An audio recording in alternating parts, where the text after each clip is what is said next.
of a government in decline. I call the Honourable Amy Adams. Thank you, Mr Speaker. Mr Speaker, today we've been discussing in some detail education, and it's a critical topic. It's a topic that is fundamental to the success of our country. And what we've seen overnight from PISA out of the OECD is that the decline in our educational standards that began in 2000 is continuing. And that is a matter that I know is of concern to this entire House, because if our people are not coming through school with the skills that they need to build a future for themselves, we all need to be worried about that. But, Mr Speaker, this is not a simple issue. It is an issue that requires a multi-pronged approach to its solution, and that is something that this government recognised from the day we took our office and have been delivering real changes to the way we educate our children to change that around. And every single time, Mr Speaker, that this government has had a plan to do something tangible about that, Labor has opposed it. Labor has opposed it because they are far more interested in protecting their union mates than they are worried about the children. This is the government, Mr Speaker, that brought in national standards. We want to know whether our children are succeeding, and we need to know it in primary school, not once they get to high school and think, gosh, why aren't we getting there? And the children that sat these PISA assessments went through those primary school years, those critical primary school years, under the Labor system of education.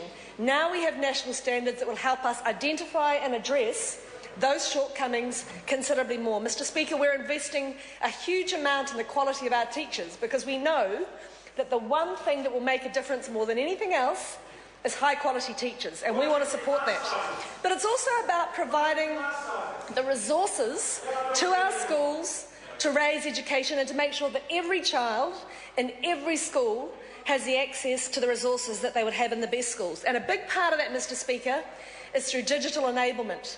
And I want to commend my colleague, the Honourable Nikki Kay, who is leading a program of work through the Network for Learning, taking advantage of the ultra-fast broadband that we're rolling out to schools, because we know that that sort of digital connectivity is absolutely critical for preparing children in the modern world.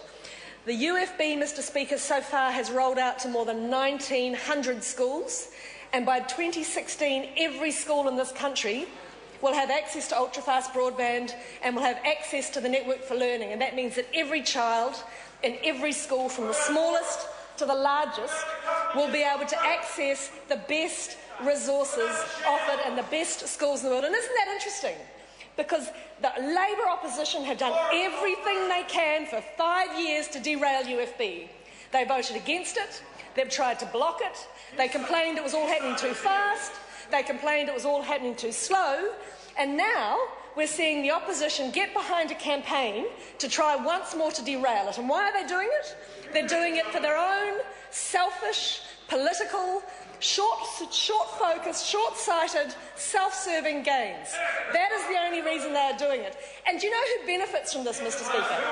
Do you know who would benefit from derailing the build of the ultra-fast broadband? I can tell you who it isn't. It's not the consumers. It is the retailers. So if we insist on a lower price for the wholesalers, as Labor wants to happen, follow the money. Follow the money. I'll tell you who benefits. The large corporates like Vodafone, who make the extra money, benefit. And that's what Labor is supporting. That's what they want to see happen. I tell you what will happen now. The consumers won't see anything at all, I predict. And if they do, it'll be a tiny fraction of any drop. Do you know why? Because now we're going to be embroiled in years and years of litigation while the retailers fight very hard to keep those profits. If anybody in this House is naive enough to think that this is about consumers, they are dreaming. This fight is about making the retailers keep the extra money.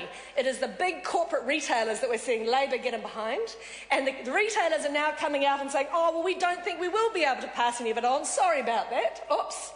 Well, that's exactly what we've been saying. So, Mr Speaker, I would suggest that the opponents in this House who are trying so hard to derail ultra-fast broadband, who are trying so hard to stop New Zealand schools, New Zealand families getting access to world-leading education, world-leading health services.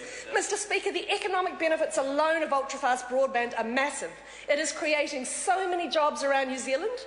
It has been independently modelled to add about $33 billion worth of economic benefits, and Labor and the Greens once more are in the let's just block it, let's stop it, let's say no, we're more interested in ourselves and our own port scoring than the people of New Zealand. We're not going to let that happen. I call the Honourable Damien O'Connor. Mr. Speaker, this government is failing. This is a shambolic government that